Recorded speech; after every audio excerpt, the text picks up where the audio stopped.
Good afternoon, Brian. Good to have you with us. You seem to be muted.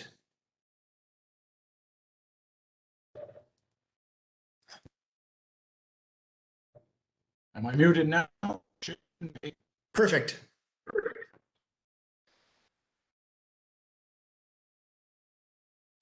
Okay, so welcome back, everyone, to the Pandemic Technology and Language Revitalization. We are now ready for our discussion panel on implementing the kinds of solutions we've talked about in communities and to work directly on language revitalization. What are the challenges and what are the ways that we can use these tools? So for our panel, we've got joining us Owennatekha Brian Maracle, who is the co-founder of Kentyohkwa, and it's a community-based immersion program in the Six Nations of the Grand River, Ontario, teaching Kentyohkwa, Mohawk to young adults, and it's one of the few revitalization programs that's producing adult speakers. He's also received the Six Nations Community Treasure Award, and in a previous career was host of CBC's Our Native Land, and is the author of 2 books, General All-Round Renaissance Man. In addition, we've got with us Kyle Napier, who is an advocate and practitioner of the revitalization of Denededline in the Northwest Territory Métis Nation. And he's a longtime proponent of technological solutions for revitalization and the creator of a series of videos for the Northwest Territories Literacy Council, and is designer of apps and games to showcase and teach his language. He's also a research award winner at the University of Alberta.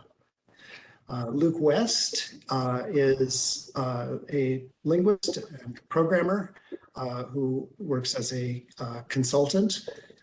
He has been active in working with communities as diverse as the Karen speakers in Southeast Asia and the Klinchon community in the Northwest Territories, and is a designer of one of the first video games for Indigenous languages, the Klinchon game, How Fox Saved the People. And Shay Hucklebridge is the co-designer of that game. She is a PhD student at University of Massachusetts Amherst in linguistics, is a documentary linguist, very accomplished graphics artist, programmer, and has been working with the Klinchon community on and the North Slavey community on numerous projects for the last several years. Chris Douglas works with the Pirurvik Center in Nunavut on language maintenance and revitalization. He's been active in efforts to promote Inuktitut as a second language, and he was key in the development of the Tusalanga program, and is the author of an Inuktitut phrase book.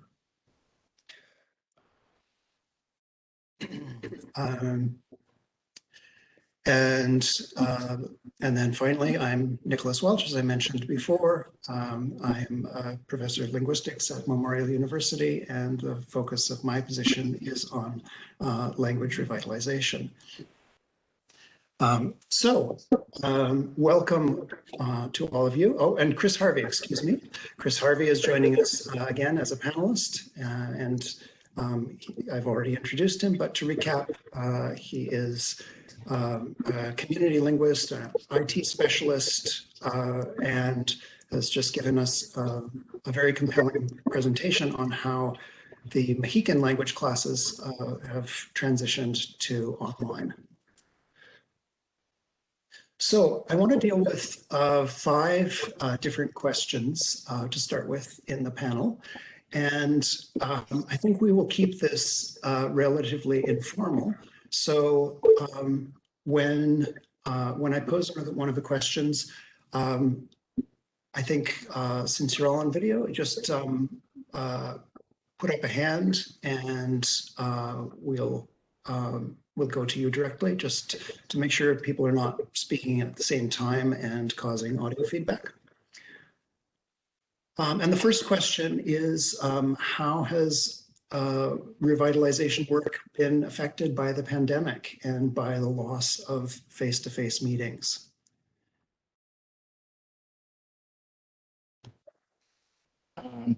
I'll volunteer for that. Thank you. Okay, and I've got this. I wrote something out thinking that this is what we might be talking about to some degree.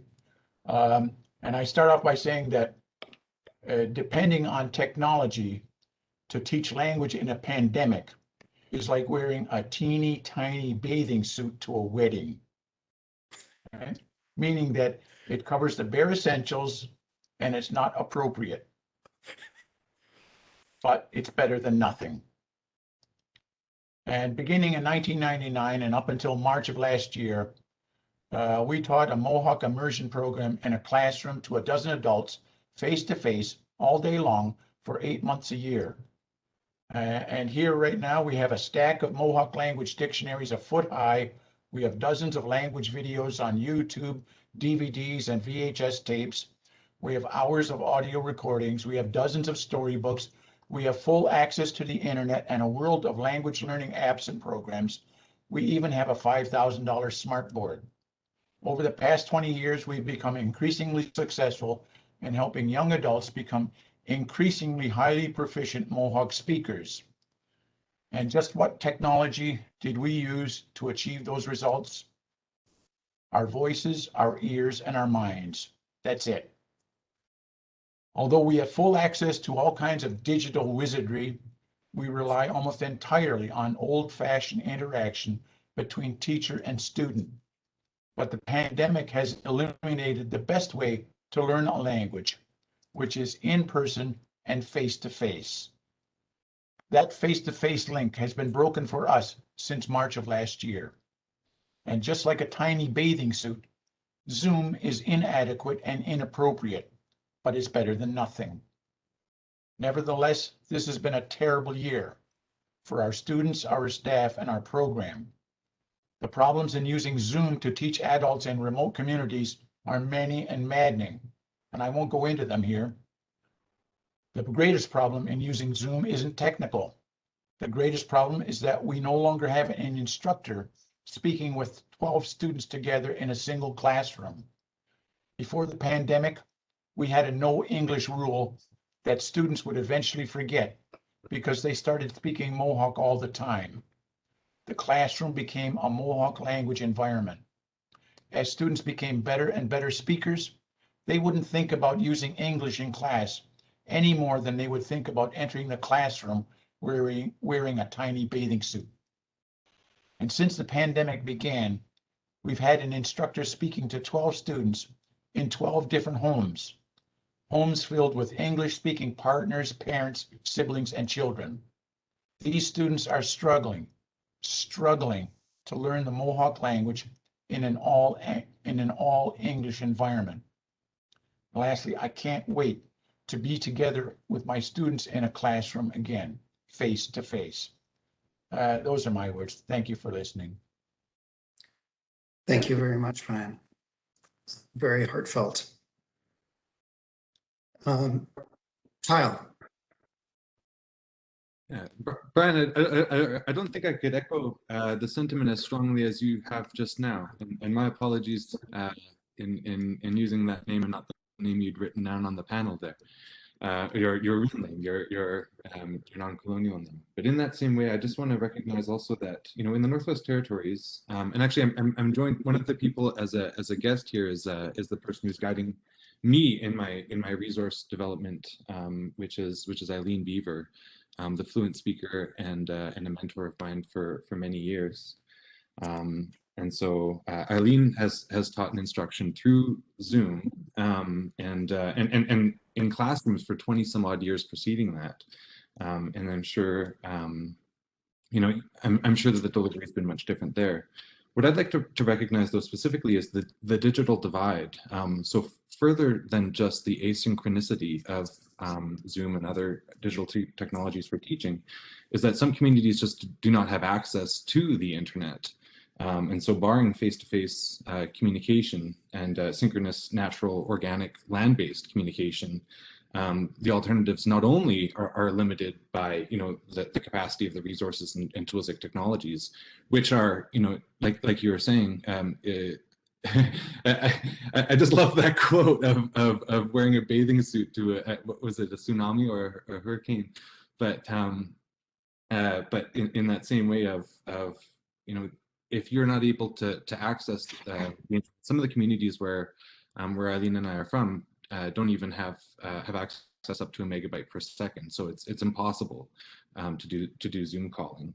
The alternative then being phone call, but at that point you're less engaging with the actions of the language, and mostly the words in our languages are, or in Denetletlaneati, are verb. It's 70% verb mostly. Like, so yeah. So so in the instance of the pandemic, there's been more attention and focus paid to the development of asynchronous digital technologies and resources, but ultimately it's no replacement for organic land-based learning that occurs naturally. Thank you very much. Sorry, is that Chris? Sorry, Chris Douglas. Yeah, we got two Chris's here on the panel. Tamatsi, Chris Douglas Uyunga Piluming. I just want to echo what Brian and Kyle have both said in terms of the face-to-face, the immersion style training. We're all kind of improvising and doing the best we can in those situations, but it's pale by comparison. Pirurvik runs two types of immersion programs. We have a first language enhancement training program for first language speakers, and we have a second language immersion program for Inuit who are learning Inuktitut as a second language. We launched full-time programming in January 2020 with in partnership with the University of Victoria. And in March, everything shut down with the first wave of COVID, which didn't hit Iqaluit and Nunavut, but at the beginning, but we still had to close down our facility. The going to the Zoom calls was less of an issue for our first language speakers because it was they were able to kind of just pivot to an organic conversation style over the phone through Zoom conversations. I would say that was one of the things that happened with Zoom. A lot of our students were able to join with video, but a number were not because of their poor connectivity at home. And so they'd end up having to call in to these sessions. And there's quite a difference in your ability to participate, whether it's, with video or without. So in about August of 2020, we were able to reopen the classroom, and immediately, I think the Zoom session stopped. Everybody rushed back to the classroom. They were really happy to get back there. And by March of this year, we had our first cases in Iqaluit, and so now we're back to these Zoom sessions. We can really see that the organic interaction, the back and forth that happens, not only between the instructor and the students, but among the students, just doesn't happen on the Zoom calls. They have to be a lot more structured. And that's pretty hard if you're developing your skills as a second language speaker. The one thing that has been a plus for us is that we had to push about 450 hours of programming in each of those programs into an online learning environment. So we went to a learning management system called Moodle, and that I can say, although it's been both a blessing and a real headache, after the pandemic, we'll be sticking with that. It's become a great way to organize. Brian was touching on all the different tools that we have at our disposal now to both to teach and to learn. And before the pandemic, we were using those in a very ad hoc kind of way. And now through things like a learning management system, we can kind of get those organized and structured. And that's a big plus both for our instructors and for our students. Thank you very much, Chris. Chris Harvey. Sure. I found that the time spent in the class managed over Zoom or an online chat is easy compared to the management of places where we can hang out in the language, online domains, we could call it. So it's easy enough. We got used to it. We learned how, at first it was a lot of silence and kind of staring. We weren't sure what to do. After a year, we're all pretty good at Zooming now. We're in a rhythm. We're not worried about the sort of technological or personality glitches we were dealing with at the beginning. But now that people are getting conversational, we need somewhere to talk. And not in the classroom. So like when I was learning Welsh in an immersion context, after class, we would go hang out. We would play rugby. We went to the pub. We had a curry. There's a million things that we would do together in the language. And we probably learned Welsh better doing that than we did in the classroom. I mean, it's certain that that's true. Now we got nowhere to hang out. Because this is my world, as far as you're concerned. All I can talk about is things that you see in my picture. And we're not socializing. And so our next step is going to be to really try hard to find ways that we can be social and hang out, essentially online smoke breaks or something like that, where we can just chat in the language and just be friends. That is, I think, what's hurting us the most. That we can create an immersion classroom environment fairly well, but we can't create an immersion environment at all. So that's why we're going into families. That's why we're going to go into people's houses and try and create immersion environments inside the four walls of people's houses. We'll see how that works. We're just starting. Thank you. Thank you, Chris. Claire. Yeah, I can add maybe a slightly different perspective with work with Australian communities. So we've always been doing a combination of in-person and remote types of work because, of course, I am remote with a 12 to 14-hour time difference, and the Indigenous people I'm working with are usually either in the same place or at least meeting each other pretty regularly through travel to communities and so on. So what we found for the Galilee reclamation program is having some things be online has really increased some types of connections, but they haven't replaced that. Like they're very orthogonal to the they at a different level from the in-person things, and so for instance we've been able to organize some remote language lessons and materials that would otherwise have been very inaccessible to Galilee community people because they're in archives in Canberra, like 2,000 kilometers away, or they're in 3 different writing systems, or they've got a whole bunch of Linguist technological speak, which make them very inaccessible and very unusable. So we've been able to do that part of teasing things apart remotely, mostly working with Toby Adams, who's one of the Galilee language leaders. And then Toby has done the face-to-face material and the face-to-face classes. And they're organizing a return to country for NAIDOC week, which is in July this year. And Galilee people were forcibly removed from their traditional lands in the 1930s, and this is the first return to country for Galilee people. And so that's been made us able to add a language component to a return to country that I think has added some dimensions to that. So I absolutely agree with everything that the other panelists have said, that these are in some ways they're not a replacement for the face-to-face socialization time, but they do add a dimension where as long as it's not trying to replace that. Thank you very much, Claire. So, so then several of you have brought up the idea that of what's happening after the pandemic is over. And the question, of course, is, you know, everybody is anxious to rush back to in-person meetings.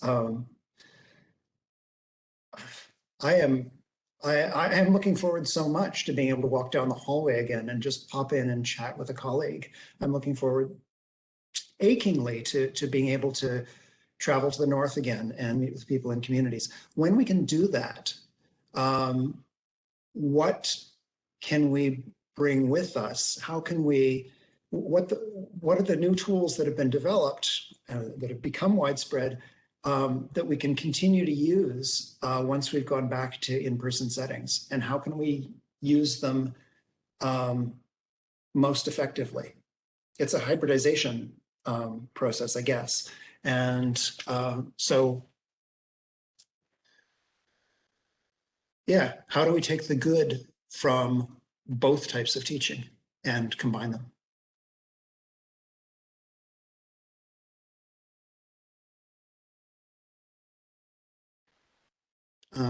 Chris Douglas. Yeah, I think one of the things, again, because we're working with this learning management system, and that a lot of the classroom time has been eliminated, is it forced us to create materials that students can learn on their own time. And the ability to use sound and video and combine that with textual materials is massive, so that before, all of our energy was going into, you know, how are we going to manage this session that's coming up, this in-person session in a classroom. And now we're creating materials that are going to be available as a legacy for the students that come along in the future. So when they're not in the classroom, they're going to have access to those. And it's really changed our approach, which before was very much based on textbooks and printed materials, to now a much more interactive experience. Thanks.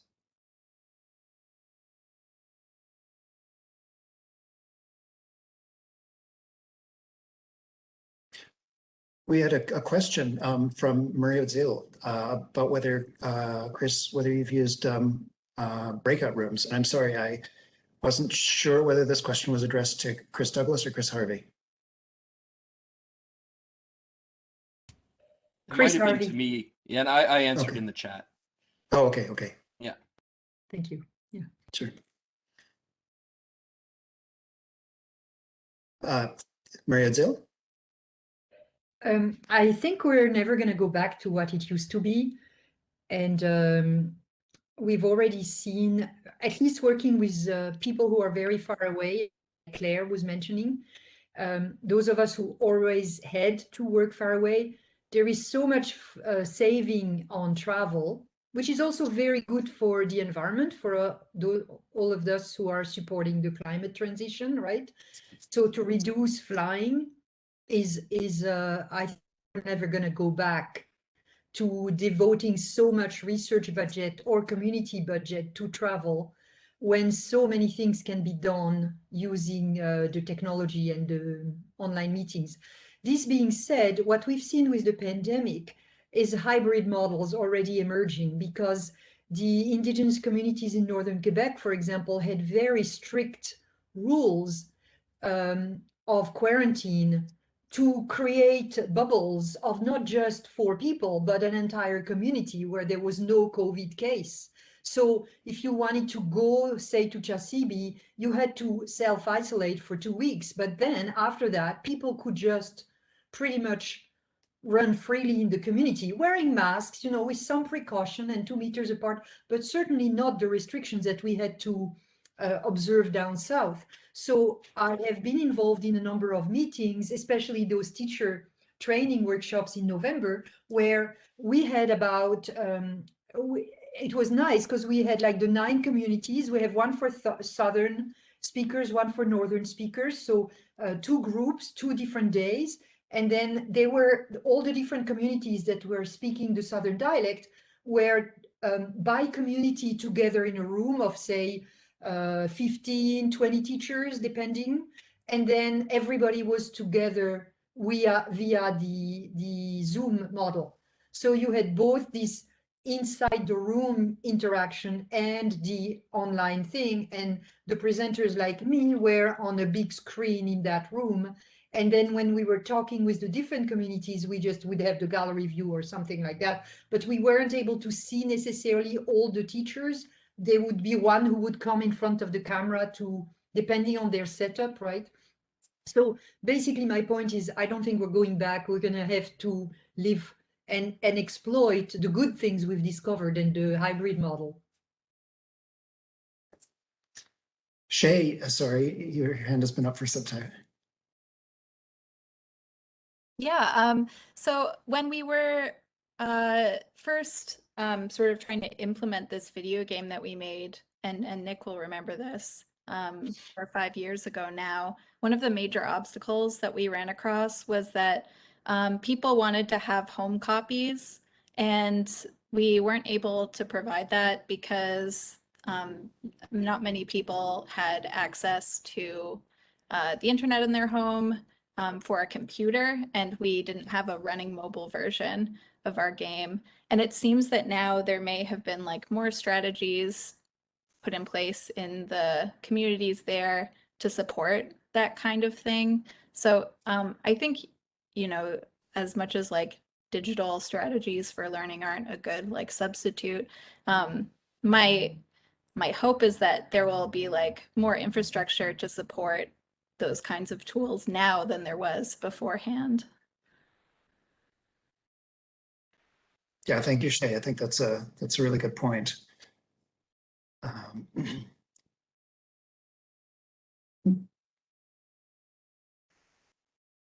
There.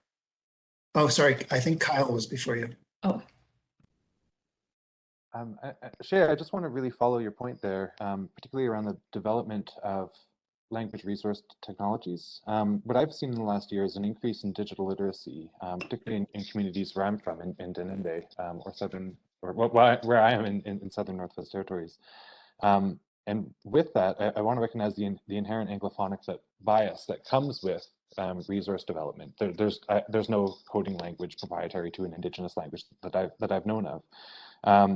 And so with that, like you said, going back to in-person meetings, and then the pairing of that with, you know, the asynchronous resources that have been developed in the last year, or that will continue to be developed, because I think we're going to see more you know, for those interested in access to funding, more funding towards, you know, the development of literacy training technologies, and then as was said earlier, also countering funder bias against either hybrid or purely digital models.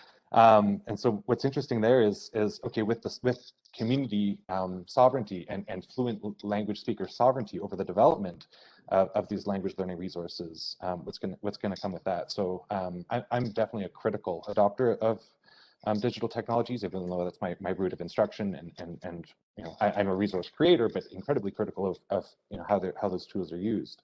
So I mean, ultimately, if what's been developed or what will continue to be developed acts as a language learning aid, and even a bit pedagogically for those that are creating the resources, like I love encouraging learners to create their own resources, because not only then do they get the ability to create resources, but then the language learning that comes with the processes themselves. So I'd like to see definitely more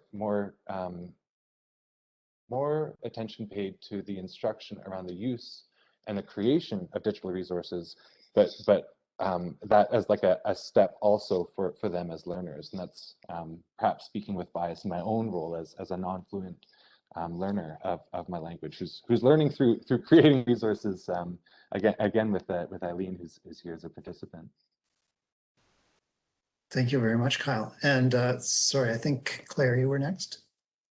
Yeah, I actually just want to ask a version of Drew's question to Chris Harvey about integrating diaspora members of far-flung communities and diasporas in language learning, and how that might change or has changed over the last year. We find this also in Australia. There are some Indigenous communities who are very much in a couple of communities and pretty close together, but in other cases, there are members of these communities who are who live very far away from traditional homelands, or live in places where there aren't very many members of their communities, or they're members of the stolen generations who are discovering who their communities, ancestral and traditional communities, are for the first time. And so I'm wondering how these communities can better help those members of Indigenous communities as well. And I picked on Chris Harvey because he mentioned that in your presentation, Chris, this morning, that you'd gained more remote participants in Mohegan classes from Wisconsin and New York, even as the in-person people were some in-person people didn't join the online classes. Sure. I'd love to talk about that for a bit. We're in a situation in Mohican where there isn't a viable speaking community already. So I mean there's people with a couple words, and that's about it. So I think if you already had a speech community, you'd be trying to integrate those who are learning into the larger community, or an already existing speech community. But in our case, because we're creating a community from scratch, so to speak. So it really makes no difference where you're from, because we can't meet in person anyway. But even if we could, let's say the community itself has 1,500 people, and it's split between 2 different language groups. So maybe half of that would be interested in learning the language. And let's say most of those people either don't know, don't care, or are busy, or other reasons why they can't come. So that we're looking for the super learners, we're looking for the language nerds and geeks and dweebs and passionate people, because we need to create a community. And it takes a lot of effort and a lot of thick skin, etc. And we just can't get enough people from the community. There just aren't enough people who can put that in. But if we look around the diaspora communities, or the people back in the original homeland, we can scrape together, let's say, 10 people that we couldn't do in person, even if we wanted to. So it's really quite good because we're creating a community. We can create it online. And then what we're going to try and do is get a building in the original homeland, and have it sort of a place where you can go and not do English, and maybe just do a couple weeks there, or I don't know. We're working on it. I mean, Tom Porter with Ganajo Harege in New York State has been doing it for ages, and that sort of idea of a place where you don't have to do English is really, really appealing. But we can't be there all the time because of locations. So I think that moving online has brought in people who otherwise couldn't, and they're just so excited. And I think inside the community, our focus now is going away from online teaching, is going away from classroom teaching, going away from send the kids to school and they'll become fluent and use the language forever because it worked in Ireland. No, it didn't. And we're turning that into, let's teach a family so that they can create their own social space where English doesn't have to be used. So that's our next goal. So in community and diaspora are very different. But in both situations, we're trying to create a smaller community of people who will use the language with each other in as many situations as they can. I hope that addressed it pretty good. Thank you. And actually, Chris, that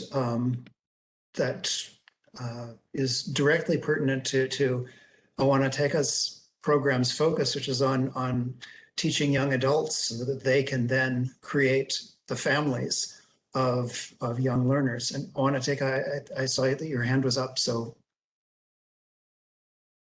you're muted though, I think. Yes, I didn't want to leave the impression that I'm a total Luddite when it comes to technology and learning language. Okay, I recognize the value it has. It is terrifically valuable for students when they're not in the classroom. There's no substitute for what we do face to face.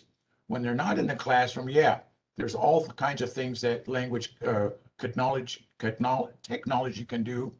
And we had that in terms of how language is used in context. However, what we don't have are the technological tools that are teaching and learning tools, which I'm just putting the word out in case there's somebody out there able to help us on this, to provide these tools that would be really helpful for us as instructors and as learners, which is things like multiple choice random generators, big capacities, things like text to speech voice synthesizers, speech to text. Those things are major projects.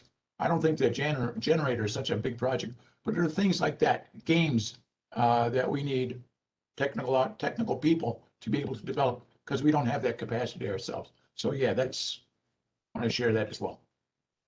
Well, we've got people right with us today who are developing, I think, at least 3 of the things you mentioned, certainly the games, and I believe the multiple choice generators are already available. As you said, speech to text and text to speech, those are major issues and still not entirely worked out for a lot of the languages with millions of speakers. And that's going to require, as you implied, lots of time and funding to get those developed. But yes, I think that what's going to happen next is what I'm hearing from so many of you is the idea of the language space, the language coffee house, as some colleagues in the Saanich community near Victoria have described it. When we have a space in which a physical space in which people congregate to speak the language. And then when we've spent the last year trying to develop virtual spaces for people to congregate and speak the language, how can we bring those together? Can we, it's a much more challenging thing to have a physical space that also allows people to participate virtually and be present in a way where they can interact with the people who are there physically. And this is also something that's facing everybody teaching in the school and university systems as well. What's going to happen when we have both students physically in the classrooms and students who want to telecommute as work?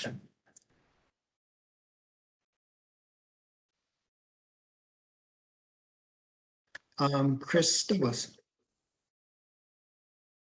Yeah, this is more of a question, just following this line of thought. But one of the things that we're trying to grapple with as we collapse space and we're trying to create these new speech communities is that in Nunavut we've got such a wide range of dialects that before we'd have to fly into a community to deliver a training program. Now we're able to kind of link people. And we've been a little bit shy about doing that with second language speakers because of dialect difference. But does anybody out there have some experience navigating those dialectical differences, and when does it become too much for a second language learner, I guess?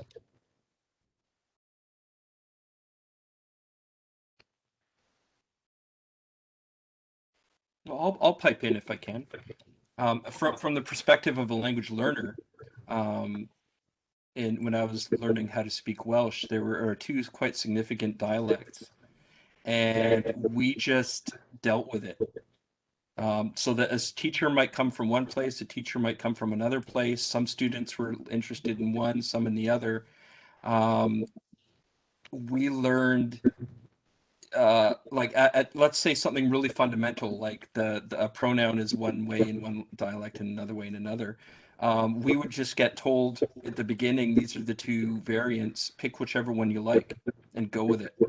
And we learned how to understand other dialects. right? Because other students or other teachers or the radio or whatever would be using them all around us. And part of the sort of what I picked up from that was nobody's allowed to talk about dialects.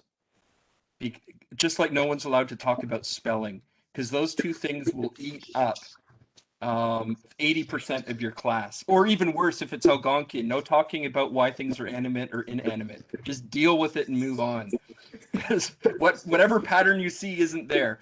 So when we take those things out of it, so no talking about dialects, but you can talk in your dialect.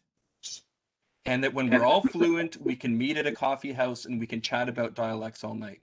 But if you have to do it in English, let's not. But we learned how to understand other people's dialects.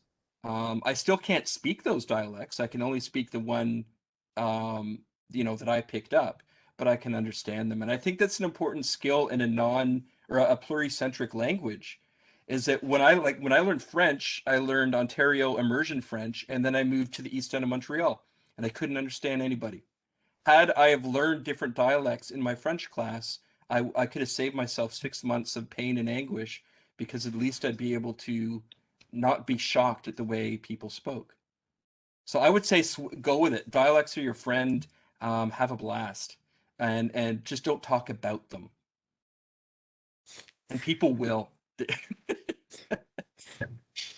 It's all about exposure too, as you just said, and one fact that has astonished me ever since I first learned it is that in the early years of the 20th century, when Hollywood films were first shown in Britain, they were often subtitled because of dialect differences in English. And today that seems hard to believe. Just because English speakers have become used to understanding so many different dialects. And I think that this is probably true for any language, but I think your point is really good, Chris, that if you spend time dissecting differences between dialects and doing meta-analyses of them, as we linguists love to do, because looking for patterns and how things work and the little tiny moving parts of everything is what we do, then as you say, you lose time where you could be actually using the languages to communicate and learning to understand each other's dialects. So I think that's a really important point. Also, I'd ask you all to forgive me. I don't get all of your all the panelists' video on my screen at the same time. So I have to scroll through from time to time to see whose hand is up. And I think it's Marie-Odile at the moment. Yes, I would like to share the experience I've had working closely with Yvette Molène, who would have been here today, but she's not an English speaker. She's a very, very talented Innu speaker, but her colonial language is French. And so if I may share what I've heard from her and from some of her students at Université de Montréal, is that she really promotes understanding of dialectal differences, because you have to manage expectations, right? She was getting at Université de Montréal students who she would then speak to in her own dialect, which is Ekwanchit, but then they would go to Pessamit and not understand a word, right? Because Innu is such a big language with such differences. And so to also address what Brian mentioned about technologies and everything, I think a lot of the development that we have done with Innu, with Marguerite Mackenzie, who is like our big expert on Cree Innu dialects here, but also just in general in developing the Algonquian infrastructure, was to really help people understand that the other dialect is not threatening. There's lots of political ramification to that, not just teaching wise, right? Because like you hire an Innu teacher and then next year you hire another one from another communities, and students think they've gone through level 1 and they have to restart because they don't understand the teacher. This is a well-known problem, right, with the dialectal differences. So I don't think with the communication with the communities and with the modern state, there is no way out. You have to develop dialect awareness. And one of the praise I heard about Yvette Molène at Université de Montréal from her students was how grateful they were that she was devoting enough time in class to always point out what the difference would be in the other dialect. And because we've developed those online lessons for Innu in several dialects and all those resources with several pronunciations, as you saw this morning, it really helps demystify dialectal differences. If you are interested in Algonquian, take a look at the Algonquian Linguistic Atlas that has also done that kind of broke the barrier for speakers to even know they're related to other people in the other part of the country. And if they get the cue, oh, when you guys say ch, I say k. And when you guys say l, I say n or y. That really speeds things up in interdialectal understanding. And The point I wanted to, sorry, I have a quick point to make about funding too, which I think is right now there is money coming from indigenous languages. And I think in Canada, we have a problem of having dialectal wars. So everybody wants to do their own little things with their own dialect instead of working together. And I don't know what to do about that. It's very sad. One of the things that the last year has also developed, of course, is enhanced ability for, as we've been talking about for the last 4 hours, for people to talk together across vast geographical distances. And so, so pooling efforts across communities is now something that is potentially easier than it was before too.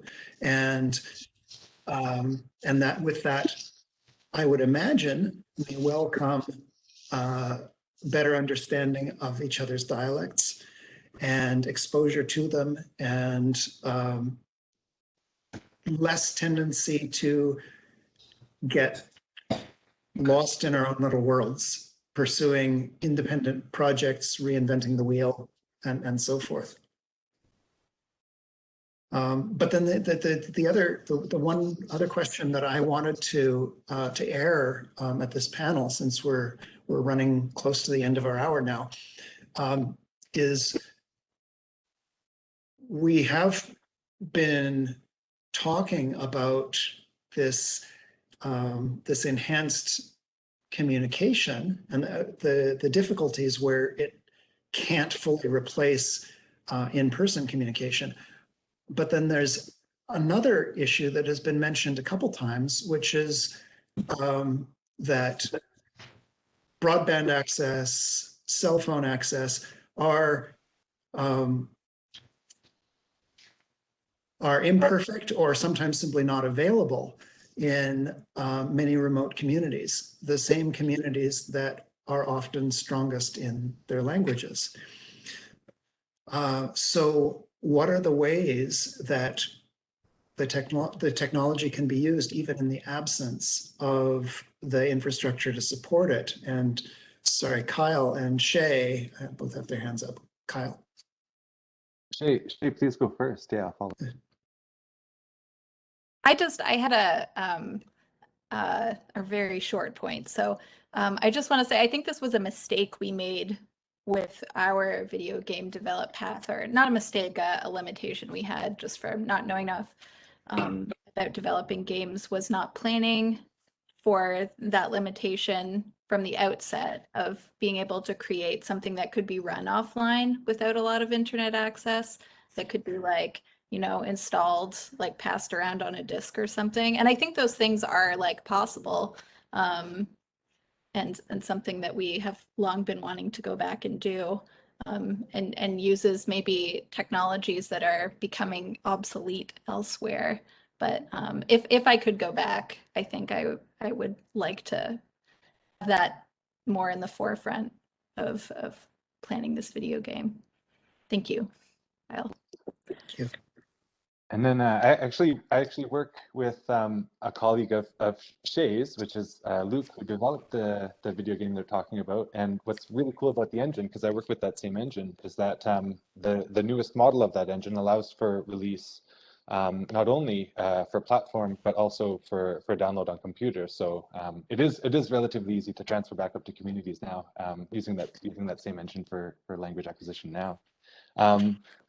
About the digital divide and lack of equitable access to broadband or internet, I mean, particularly with the CRTC and CIRA, what they have determined is that, 25, I think it was 50 megabytes per second was their aspirational goal.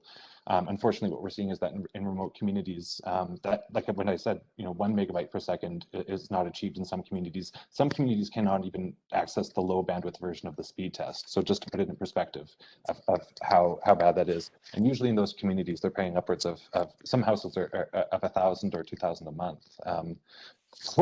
For that level of internet access. But what a project I'm working on and what we're seeing for particularly Indigenous owned internet service providers are people piloting community networks. And what's really beneficial about community networks is that there is full sovereignty. It's an intranet as opposed to internet. So it's not dependent on satellites, fiber optic lines, anything like that. Usually it's just kind of Bluetooth and in community satellites. And then there are Indigenous communities in Oaxaca developing we're working with essentially they call them hoppers, is about the size of your thumb, and you can place them every 500 feet or so, and then it allows for zero latency connection through mountains. Yeah, so if you're interested in connections like that, I can put you in. But the group that's running that is REDES, REDES. And then an Indigenous ISP that I know is Owennatekha from Catlo DJ First Nation in Northwest Territories. And so Lyle Fabian, who's the person behind that, and then a group, who's especially there are several Indigenous groups that are running community networks. And what's beneficial with that, with language acquisition, is that you have layered tiers for protocols to access different information. That's run through kind of like Mukutu and local context style intellectual property management. So. Definitely community run. So there are alternatives that don't rely on the internet, but rather the intranet using community-owned infrastructure. Yeah, those rely on local expertise. I think that's the where it falls down, because you can go somewhere, set all this stuff up, give them the keys to the highway, and then leave. And then when 5 months when it glitches, there's nobody there to fix it. And so these things just sort of get left with all the other improve the community projects that have piled up over the years. But it's a great opportunity because you also provide the training, right? Like if there's a local branch of the community college nearby, or something like that, and then you're providing jobs, right? Like this sort of local infrastructure gives local jobs instead of paying somebody in like northern. Like TELUS or Bell or something to set all this stuff up for. They got lots of money. They don't need your money, but you can set up a local business to manage those sorts of things, and then so there's all kinds of nifty solutions that can be done. It's you just have to, like, that's why the last slide of my presentation was you need a nerd, because of all the cool ideas we can come up with today, if you don't have somebody permanently who lives there, who's able to come to your house and fix this stuff when it breaks, because it will, then it doesn't work. So priority one, treat your nerds well, and they'll keep your intranets up and going. And there's a rising generation of nerds in many Indigenous communities now. It's cool to be a nerd now. Yeah. We've entered our golden age.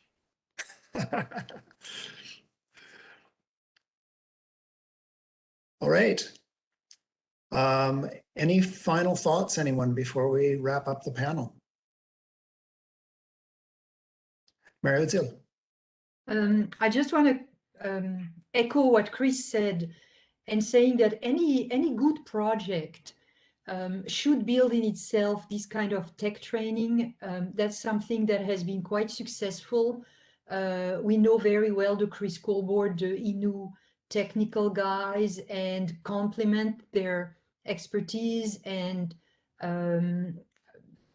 provide training. I've sent the project technician over there a few times, and this has been very, very successful.